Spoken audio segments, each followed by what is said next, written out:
두 손 들고 찬양합니다. 다시 오실 왕 여호와께 오직 주만이 나를 다스리네. 두 손 들고 찬양합니다. 두 손 들고 찬양합니다. 다시 오실 왕 여호와께 오직 주만이 나를 다스리네. 나 주님만을 섬기리. 나 주님만을 섬기리. 헛된 마음 버리고 성령이 열애 영혼 충만하게 하소서. 주님 앞에 내 생명 드리리. 우리 두 손 들고 찬양할까요? 두 손 들고 찬양합니다. 두 손 들고 찬양합니다. 다시 오실 왕 여호와께 오직 주만이 나를 다스리네. 나 주님만을 섬기리. 나 주님만을 섬기리. 헛된 마음 버리고 성령이 열애 영혼 충만하게 하소서. 주님 앞에 내 생명 드리리. 나 주님만을 섬기리. 나 주님만을 섬기리. 헛된 마음 버리고 성령이 열애 영혼 충만하게 하소서. 주님 앞에 내 생명 드리리라. 오늘 이 시간에 우리 주님의 성령이 여러분 가운데 임재할 줄 믿습니다. 세상 사람들과 우리 믿는 그리스도인들을 쉽게 구분할 수 있는 것이 있습니다. 그것이 무엇이냐면은 어떤 고난과 고통과 절망, 어려움 속에 처했을 때 어떻게 반응하느냐에 따라서 저 사람이 믿음을 가진 자구나, 아니면은 믿지 아니하는 세상의 사람이구나 하는 것을 알 수 있습니다. 사실 우리 그리스도인이라고 해서 이 땅에서 우리가 경험하는 고난과 아픔과 여러 가지 어려움으로부터 제외된 사람은 아무도 없습니다. 우리가 이 땅에 발을 딛고 사는 순간부터 어떻게 보면은 이 고난의 연속이요, 또 고통 가운데 사는 인생이라 할 수 있습니다. 예수를 믿기 때문에, 내가 신앙생활을 하기 때문에 오히려 더 어려움과 더 큰 고통이 또 있을 줄도 모릅니다. 그런데 중요한 것은 우리 그리스도인들은 이 고난과 고통을 대하는 태도가, 자세가 믿지 아니하는 그 세상 사람들과 다르다는 것입니다. 믿지 않은 사람들은 여러 가지 어려움이 닥치고 또 힘든 일이 있으면 극단적인 두 가지 모습으로 나타납니다.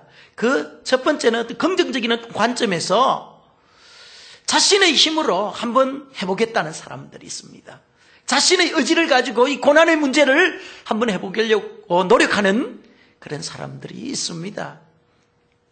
또 부정적인 어떤 관점에서 보면은 어려움과 고난 앞에서 좌절하고 낙심하고 또 자포자기하고 마치 인생의 낙오자로 살아가는 그런 사람들도 있습니다.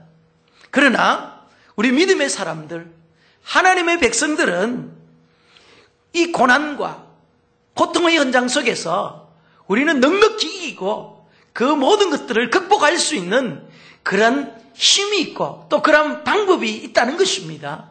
그러면 여러분, 하나님의 자녀들이, 하나님의 백성이 고난 앞에서 여러 가지 어려운 가운데서 이길 수 있는 힘이 무엇입니까? 이길 수 있는 방법이 여러분 무엇입니까? 그것이 바로 기도하는 거예요. 오늘 성경 본문 13절 말씀에 이런 말씀이 있습니다. 너희 중에 고난당하는 자가 있느냐? 뭘 할 것이요? 기도할 것이요. 그러니까 우리 성도들 가운데 고난 가운데 있고 고통 가운데 있고 인생의 어려운 문제 가운데 있으면은요, 제일 먼저 우리가 해야 될 것이 뭐라는 거죠? 기도하라는 것입니다. 여러분, 기도하는 것은 때로는 어리석게 보이잖아요. 때로는 기도하면은 일이 풀릴 것 같지 않아요. 그런데도 이 기도하면은요, 하나님께서 역사하십니다. 그래서 기도는 정말 미련한 것 같지만은 가장 지혜로운 방법이 바로 기도하는 것입니다. 어려움 속에 있습니까? 고난 가운데 있습니까? 그렇다면 여러분 기도하시기 바랍니다. 인생의 고난 가운데 처한 성도는요, 하늘만 바라보는 자들이 아니고 하늘을 향해 부르짖는 자들이 진짜 성도입니다.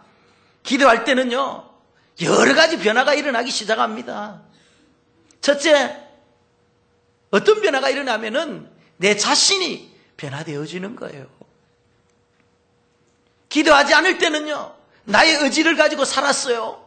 나의 방법을 고집하고 하나님의 뜻에 항거하면서 하나님의 뜻에 불순종하면서 이렇게 살아가다가 하나님 앞에 기도하는 순간부터 내 자신을 죽이게 되고 하나님의 뜻에 순종하기 시작하고 이제 믿음의 사람으로 점점 변화되어지는 거예요. 그래서 기도하면 제일 먼저 나 자신이 변화되어진다는 것입니다.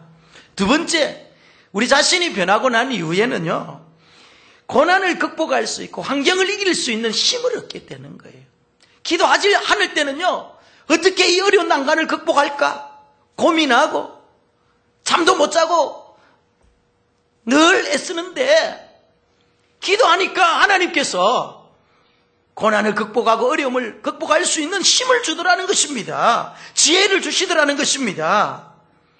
겉으로 보기에는 아무런 환경적인 변화가 일어나지 않는 것 같은데 하나님께서 기도하는 자에게 힘을 주시고 또 인내하게 하셔서 결국은요, 어떻게 하냐면은 기도의 응답을 통해서 우리의 모든 주위의 문제들이 하나씩 해결되어지는 것을 우리는 경험할 수 있는 것입니다. 우리가 하나님 앞에 기도하면은요, 하나님께서는 우리의 인생 가운데, 우리의 삶 가운데, 그리고 우리의 환경 가운데 반드시 개입해 주십니다. 그래서 우리의 기도를 응답해 주십니다. 기도하면서 여러분, 하나님께서 응답해 주시지 않는다고 이렇게 불신앙을 가지면 안 돼요. 기도하면 믿고 간구한 것은 반드시 받은 줄로 믿으라. 주님 말씀하셨잖아요. 실컷 기도하고 난 이후에 머리 이렇게 긁고 이러면 되나요? 안 되나요? 안 되죠. 먼저 우리가 하나님 앞에서 내 육신의 정욕을 쫓아 구하지 아니하고 하나님의 나라와 하나님의 의를 위해서 내가 간구했다면은 그것은 하나님께서 반드시 하나님의 때에 이루어 주실 줄 믿으시기 바랍니다. 기도의 응답은 반드시 이루어지는 거예요. 때가 문제의 때예요. 그래서 우리가 기도하면 마지막으로 우리에게 큰 은혜와 축복이 있는데요, 그것이 무엇이냐면은 쉽게 응답되지 않으므로 나 자신이 이제 기도의 인격자로서 변화되어지는 거예요. 하나님께서 만약에 쉽게 응답해 주면 우리 기도하겠어요? 하나님께서 잘 쉽게 응답하지 않기 때문에 내가 하나님과 더 긴밀한 관계를 가지게 하고 더 하나님의 뜻에 더 순종하게 하기 위해서 하나님께서는요, 우리의 기도를 때로는 보류시키고 말이죠. 기도하는 인격에 이르기까지, 성숙한 신앙의 인격에 이르기까지 우리 하나님께서는요, 때로는 기도의 응답을 다 미루놓고 계시는 거예요. 우리가 성숙되었을 때, 기도의 응답이 되었을 때, 하나님의 영광을 위해서 사용할 수 있을 때까지 하나님께서는요, 잠시 우리를 기도의 응답을 보류하고 계시는 거예요. 그래서 이것이 큰 은혜요, 축복인 것입니다. 여러분, 내가 기도하면서 성숙한 인격으로 변화되어지는 것, 내가 기도하는 사람으로 되어지는 것, 이것이 하나님의 은혜인 것입니다. 하나님의 축복인 것입니다. 세상 사람들은요, 고난을 당할 때 쉽게 낙심하고 또 원망합니다. 왜 나에게 이런 어려움이 왔느냐, 왜 내가 무엇을 잘못했길래 하고 원망하고 불평하지만은요, 또 그들이 또 잘 될 때는 얼마나 교만합니까? 자신의 힘으로 모든 것이 다 이루어진 것처럼 교만하고 말이죠. 그렇게 해가지고 말이죠, 결국은 폐망의 길로 가고. 세상 사람들은 그렇다는 거예요. 그러나 하나님의 백성들은 그렇지 않다는 거예요. 하나님의 사람들, 믿음의 사람들은 고난 가운데 있을 때는 우리가 하나님 앞에 기도하고, 또 하나님께서 우리의 인생 가운데 즐거움을 주고 기쁨을 줄 때는 그 즐거움과 기쁨을 가지고 하나님 앞에 찬송하고 감사하는 그런 삶을 사는 사람들이 우리 믿음의 사람들이에요. 그래서 데살로니가전서 5장 16절에서 18절의 말씀에 보면은 하나님께서 우리를 향한 뜻이 있는데 그것이 무엇이냐면은 원대하고 큰 것이 아니더라니까. 하나님의 뜻은요, 큰 것이 아니에요. 우리를 향한 하나님의 뜻은요, 아주 분명하면서 간단한 거예요. 우리의 삶 속에서 얼마든지 할 수 있는 것, 그것이 뭐냐면은 쉬지 말고 기도하라, 범사에 감사하라, 또 그리고 항상 기뻐하라. 그렇죠? 항상 기뻐하고 쉬지 말고 기도하고 범사에 감사하는 것, 이것이 바로 우리를 향한 하나님의 크신 뜻이라는 거예요.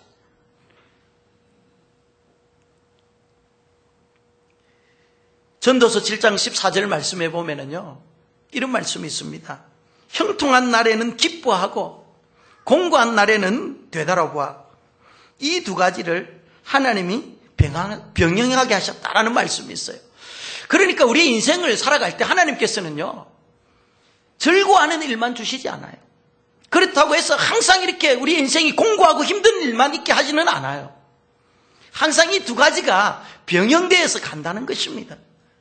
때로는 우리는 사망의 음침한 골짜기를 지나갈 때도 있어요. 그러면서 또 우리 인생이 또 기쁨의 찬송을 불러야 할 그때도 하나님께서 허락해 주신다는 것입니다.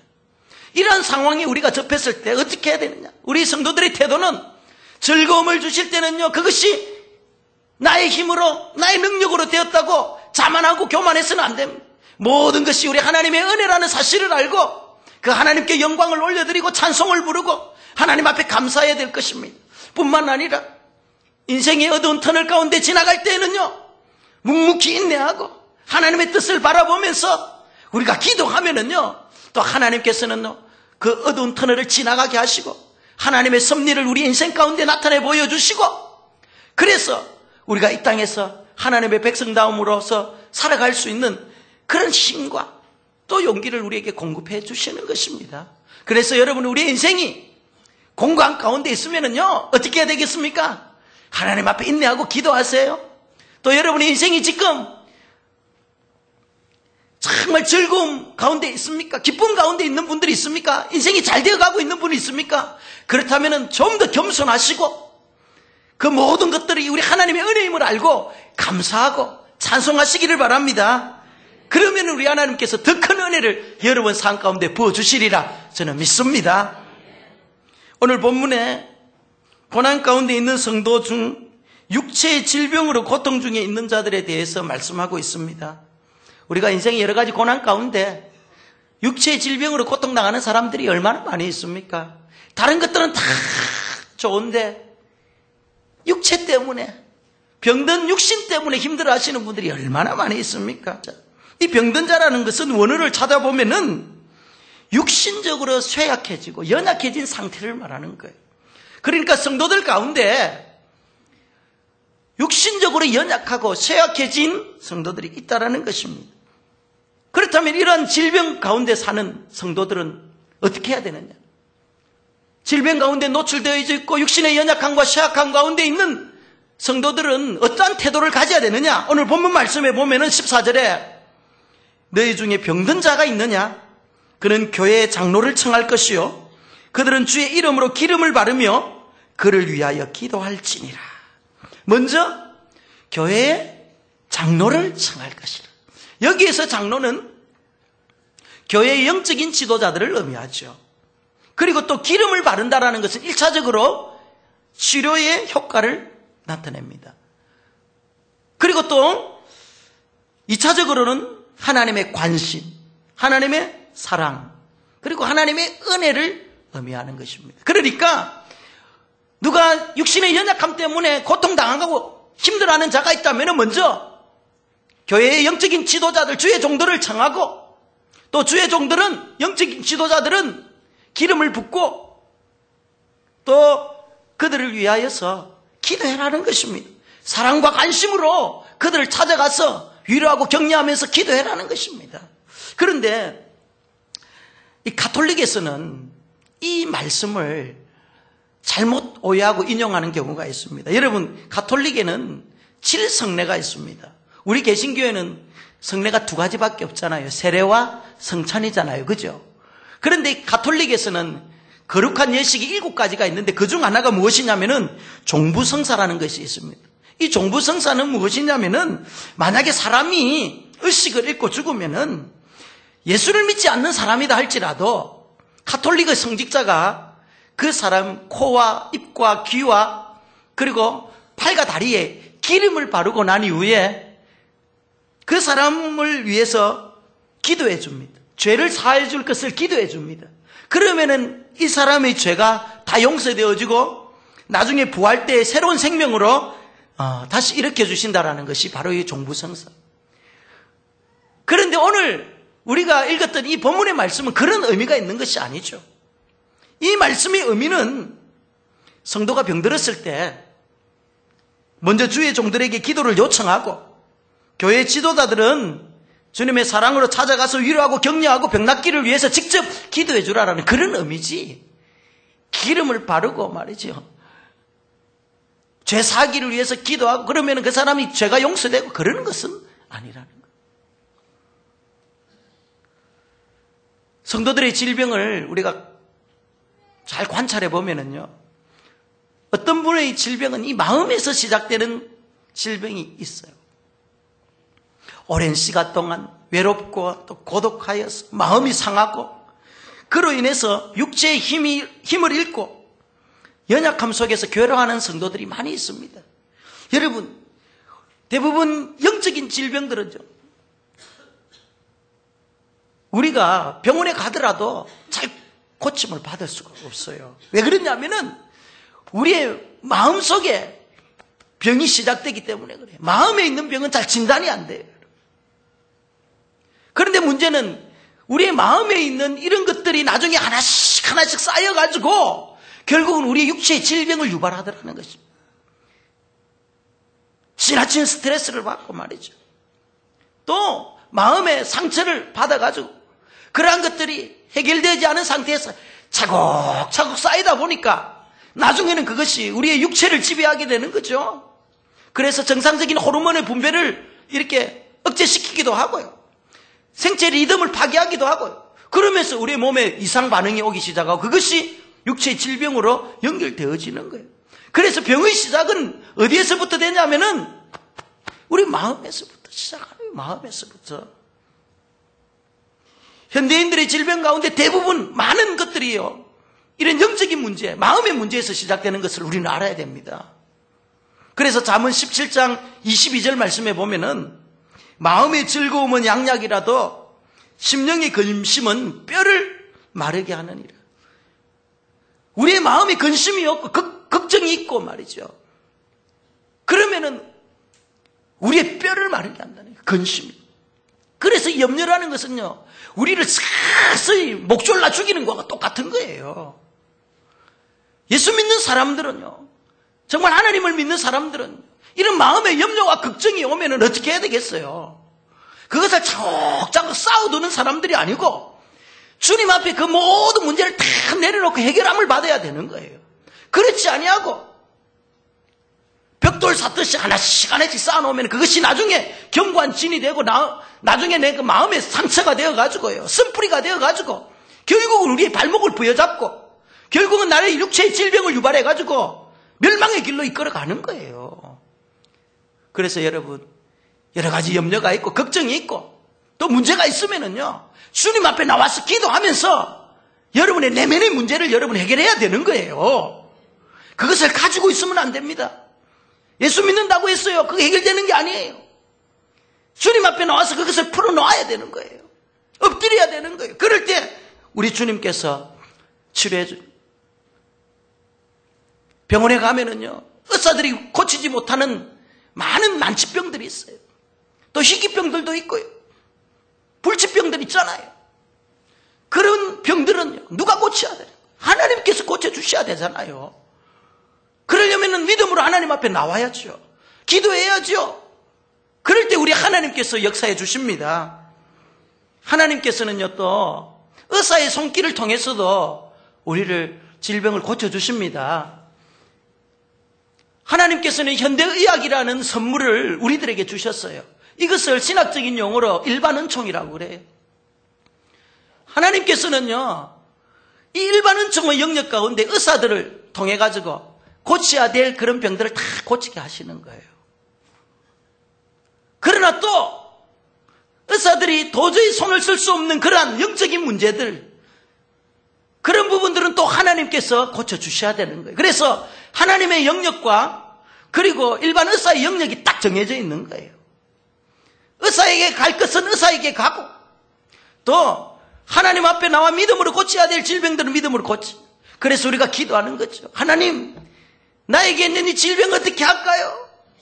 기도하고 부르짖고 간구하면은 우리 하나님께서 지혜를 주시고 성령님께서 음성을 들려주셔서 의사를 만날 것 같으면 의사를 만나게 하시고, 또 주의 종을 찾아서 기도할 사람은 기도를 하고, 그렇게 해서 고침을 받는 거죠.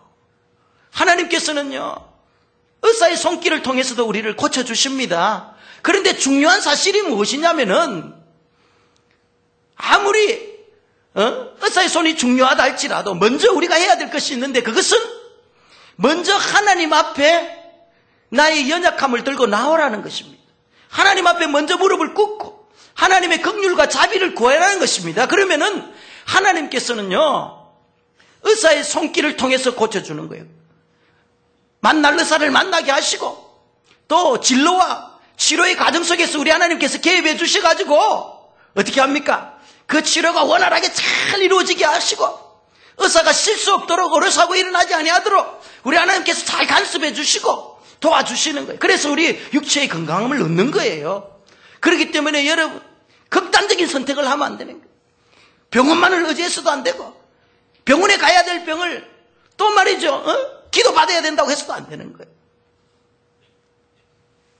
중요한 원리는 먼저 하나님 앞에 기도하면서부터 시작이라는 것입니다. 기도로부터 먼저 나아가야 된다는 것입니다.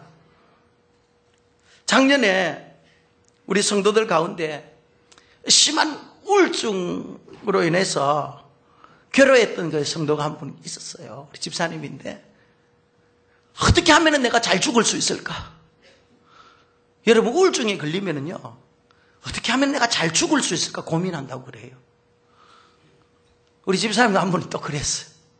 이 소문을 듣고 전도사님하고 또 교구 담당 우리 권사님하고 저하고 가서 신방을 했죠. 신방을 하니까 얼굴이 말이죠, 새카맣게 굳어져 있고, 이 마음의 병은요, 얼굴 보면 알거든요. 기쁨이 하나도 없고 지옥에서 완전 출장 놓은 사람처럼 얼굴이 굳어 있잖아요. 그죠? 그래서 그 영적인 진단을 내리고 먼저 뜨겁게 우리가 찬양을 했죠. 보혈의 피, 예수의 십자가의 능력, 10분인 10분 막 찬양을 계속했어요. 그리고 세 사람이 손을 얹고 믿음으로 막 기도하기 시작했어요. 통성으로 막 기도하는 가운데 이 집사님이 영적인 회복이 일어나는 거예요. 너무 마음에 기쁨이 찾아온다. 성령님께서 그 매에 있는 영혼을 어루만져 주시고, 그래서 영적인 자유함을 주심으로 말미암아 이 집사님이 갑자기 얼굴이 밝아지기 시작하고 상태가 너무너무 좋아지기 시작하는 거예요. 그래서 지금까지 밥도 한술 못 뜨던 그 집사님이 그날 저녁 먹으러 가가지고 보신탕을 한 그릇 다 먹더라니까. 할렐루야. 그리고 난 후에 다음날 교회 철야팀들하고 철야를 하기 시작하는, 성경 말씀 읽고 기도하고, 마침 또 그 주간에 특별 새벽기도 주간에 이렇게 끼운, 새벽마다 나와 안수기도 받는 거예요. 고침을 받았겠습니까? 고침을 받지 않겠습니까? 고침을 안 받았으면 제가 이야기를 안 하겠죠. 고침을 받고 지금도 얼마나 신앙생활 열심히 잘하는지 몰라요. 고침을 받고 나니까 바로 또 직장에 취업도 되어버리고, 특별 새벽 기도를 통해 가지고요 놀라운 일들이 많이 일어나는 거예요. 불임 여성들이 하나님께서 말이에요 생명을 잉태시켜 주시고, 불면증 환자들이 말이죠 막 치료함을 받고, 이런 일들이 막 일어나는 거예요. 특별 새벽 기도 동안에 매에 있는 것들이 풀어지는 역사들이 막 일어나는 거예요. 이처럼 우리 하나님께서는요 의사의 손길을 통해서 치료하는 경우도 있지만은, 의사의 손길이 닿지 아니하는 이런 부분들을 우리 하나님께서 치료해 주시는 거예요. 그런데 문제는 이런 영적인 질병들 가운데 있는 사람들은 주의 종만 의지하고 하나님만을 의지하면 안 돼. 자기 스스로가 이 병에서 자유함을 누리고 있다는 그러한 강한 의지가 있어야 되는 거예요. 제가 여러분 손을 얹고 기도하면은요, 어떤 분은요 자신의 의지가 전혀 없어요. 낫고자 하는 의지가 전혀 없는 거예요. 역사하지 않습니다. 내가 몸부림을 치어야 됩니다. 하나님 앞에 무릎 꿇고 기도하고, 내 속에 나를 억누르고 있는 어둠의 영들, 내 속에 있는 이 지긋지긋한 이 모든 어두운 것들을 주님 몰아내 주십시오 하고 간절한 마음을 가지고요 주의 종을 청하고 기도하고, 그럴 때 그 내면에 있는 것들이 다 빠져나가는 거예요. 여러분 스스로가 노력해야 됩니다. 그리고 주의 종들이 기도하고 함께 기도할 때 그 속에서 역사가 일어나는 거예요. 오늘 본문 15절 말씀에 보면은 믿음의 기도는 병든 자를 구원하리니 주께서 그를 일으키시리. 혹시 죄를 범하였을지라도 사하심을 받으리라. 기도하는 자의 태도는 어때야 되느냐? 믿음의 기도를 드려야 된다는 것입니다. 믿음으로 기도하지 아니하고 형식적이고 요식적인 행위로 기도하면 안 되는 거예요.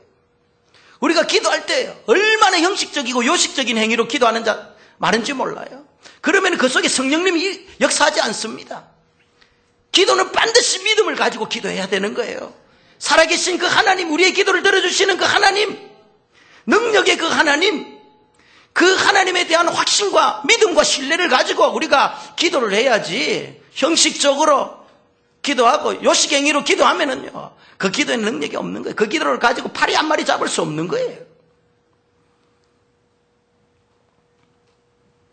그러면은 믿음으로 기도하면 어떻게 한다는 것입니까? 주께서 그를 일으키시리라. 기도하는 목회자가 주의 종이 능력이 있는 게 아니고 하나님께서, 주님께서 그를 일으켜 주신다라는 거예요. 단지 손을 얹고 기도하는 사람들, 믿음으로 기도하는 사람들은 통로일 뿐이에요. 하나님께서 사용하시는 도구일 뿐이에요. 누가 역사하시는, 하나님이 역사하시고 주님께서 일으켜 주셔야만이 일으켜 주시는 거예요. 한 가지 기도할 때 또 우리가 해야 될 것이 있습니다. 그것이 무엇이냐면은 기도의 방해물을 제거하는 거예요. 우리가 기도할 때 얼마나 많은 사단이 우리의 기도를 방해하는지 몰라요. 그 중에 제일 큰 방해거리가 무엇이냐면은 하나님과 나 사이에 가로막혀 있는 죄악의 담이에요. 이 죄악의 문제를 해결하지 않고서는요 절대 하나님 앞에 깊이 있는 기도가 들어갈 수 없습니다. 그래서 오늘 본문 16절 말씀해 보면은 너희 죄를 서로 고백하며, 죄를 고백해라는 것입니다. 하나님 앞에서 여러분 내 자신의 잘못을 후회하는 것으로 끝나면 안 돼요. 나의 잘못에 대해서 후회하는 것, 그거 바람직한 것이 후회하면서 철저하게 회개의 자리까지 이르러야지요. 후회한다고 끝나면 안 되는 거예요. 내 자신의 연약함, 내 속에 있는 그 죄악의 뿌리들을 바라보면서 철저하게 하나님 앞에 토설하고 기도하면은요, 그때부터 우리 하나님께서 어루만져 주시죠. 뿐만 아니라 나 자신뿐만 아니라 나와 관계져 있는 여러 사람들, 주위의 많은 사람들과의 관계성 속에서 내가 그들에게 범죄했던 그런 부분들을 또 우리는 하나님 앞에 토설하는 거죠. 그럴 때 하나님께서 우리 가운데 임하여 주시고 성령님께서 역사하여 주셔서 기도할 바를 알게 하여 주시고 기도를 통해서 우리 하나님께서 우리 인생 가운데 일들을 해주시는 거예요. 기도의 문이 열리고 축복의 문이 그때부터 열리는 것입니다. 기도할 때 여러분 우리 속에 있는 죄의 문제 반드시 토설해야 됩니다. 죄가 갖고 있으면, 죄를 가지고 있으면은요, 하나님과 우리 사이는 멀어지는 거예요. 그래서 하나님과 긴밀한 관계에 있는 사람들은요, 자신의 이 모습을 바라보며 애통하고 죄악을 바라보며 애통하면서 늘 죄를 건절하려고 하는 그런 사람들이요, 하나님과의 긴밀한 관계가 있는 사람들이고 하나님 앞에 기도할 때 그런 사람의 기도를 우리 하나님께서 들어주시는 것입니다. 마지막으로 기도하는 자의 태도는요, 간절함이 있어야 됩니다. 오늘 본문 17절 18절의 말씀에 보면은 이 엘리야의 간절한 기도의 모습을 우리에게 보여주고 있는 거예요. 엘리야는요, 누굽니까? 하늘에서 불을 내린 사람이었습니다. 바알 선지자와 아세라 선지자 850명과 갈멜산 꼭대기에서 영적인 전투를 벌이면서 그가 기도를 통해서 하늘로서 불을 내린 사람이었습니다. 뿐만 아니라 그는 죽음을 맛보지 아니하고 하늘로 승천했던 그런 사람이었습니다. 그래서 엘리야를 생각하면은 종종 우리와 다른 사람처럼 생각할 때가 많습니다. 그러나 성경은 그 엘리야가 우리와 성정이 똑같은 사람이라는 거예요. 우리와 똑같은 연약한 육체를 가지고 있던 사람이라고 성경은 소개하고 있습니다. 엘리야가요, 아합에 의해서 억압을 받고 막 쫓겨다닐 때 그가 어떻게 합니까? 하나님 이제 됐으니까 제발 나를 좀 죽여달라고 하나님 앞에 기도했던 사람이 이 엘리야입니다. 그러니까 우리와 똑같은 이 연약함을 가지고 있었다는 거죠. 그런데 문제는 그가 이렇게 연약함을 가지고 있는, 우리와 똑같은 성정을 가지고 있음에도 불구하고 그는 하나님 앞에 기도할 때 간절하게 기도한 거예요. 간절하게 기도했는데 성경에 보면은요, 그가 머리를 자기의 무릎 속에 집어넣고 기도했다는 거예요. 얼마나 간절히 기도하면은 자신의 머리를 무릎 속에 넣느냐 이 말이에요. 저도 이렇게 엘리야처럼 흉내내 보다고 한번 머리를 무릎 속에 넣어봤는데 안 들어가더라고요. 저는 어떻게 들어갔는지 모르겠지만 하여튼 그만큼 간절하게 기도했어요. 그러니까 어떻게 됐습니까? 3년 6개월 동안 닫혀있는 하늘이 열리고 메말랐던 대지에 하나님께서 비를 주시고 말이에요. 그가 기도할 때 하늘이 닫히고 기도할 때 하늘 문이 열리는 그런 놀라운 역사가 일어나지 않습니까? 이것은 무엇을 말합니까? 기도할 때 간절함으로 기도해라는 것입니다. 우리의 심령 깊숙한 곳에서 우러나오는 진실된 기도를 하나님 앞에 올려드리면은 이제 하나님의 마음이 감동되어지고 성령님께서 그 가운데 역사하셔서 우리의 삶 속에 이제 하나님께서 개입하셔서 문제들을 해결해 주시는 거잖아요. 이사야서 38장에 보면은 시스기야 왕이요, 병들어 죽게 된 거예요. 그래서 그는 이 죽음 앞에서 어떻게 합니까? 벽을 향해 놓고 기도합니다. 벽을 향해 기도했다라는 것은 무엇을 말합니까? 이제 다른 것들은 없다는 것입니다. 의사의 손으로는 고칠 수 없고 하나님 아니면 도저히 이 병을 고칠 분은 없다는 거죠. 그래서 그가 하나님 앞에 간절히 벽면을 향해서 기도합니다. 그랬을 때 하나님의 마음이 감동이 오고 하나님께서 움직여 주셔가지고 그의 병을 말이죠, 고쳐주고 15년 생명을 연장해 주시고 보너스로 어떻게 합니까? 아수르의 군사들을 물려쳐 주시고 이렇게 말이지, 기도하니까, 간절히 기도하니까 하나님께서 움직여 주시고 하나님께서 역사하시더라는 것입니다. 이 간절한 기도는요, 비단 엘리야만, 비단 시스기야만에게 적용되는 것이 아니고 오늘 이 시대를 살아가고 있는 하나님의 모든 자녀들에게 다 적용되어지는 성경의 교훈이라는 사실을 여러분 아시기 바랍니다. 우리도 여러분 엘리야처럼 기도하세요. 히스기야처럼 우리가 하나님 앞에 정말 나의 모든 방법과 나의 의지 내려놓고 주님 앞에 간절히 부르짖고 기도하면은요, 죽을 병도 살려주시고 사면초와 같이 앞뒤가 꽉꽉 막혀있는 우리의 환경 속에서 우리 하나님께서 개입해 주신다는 것입니다. 이것이 기도의 능력 아닙니까? 여러분, 내일부터 우리 교회가 총진군 새벽 기도를 합니다. 비행기가 여러분 이륙하려면은요, 그 큰 비행기가 하늘을 향해 올라가려면은요, 비행기에 있는 모든 엔진이 총가동되어져야 되는 것입니다. 엔진에 불이 붙어야 되는 거예요. 만약에 산발적으로 엔진에 불이 붙으면은요, 그 비행기는 비행기로서의 가치가 없는 거죠. 그냥 활주로만 선해 다니고 말이죠. 자동차보다 못한 것이 비행기가 됩니다. 그러나 비행기에 엔진이 총가동되어 불이 붙으면은요, 그 비행기는 어떻게 합니까? 하늘을 향해 창공을 향해 올라가잖아요. 하나님께서는요, 우리 교회가 말이죠, 성장하지 아니하고 부흥하지 않은 걸 원치 않아요. 하나님께서는 비행기가 창공을 향해 올라가듯이 교회도 부흥하고 성장해가지고요, 창공을 향해 올라가는 것이 하나님의 뜻인 거예요.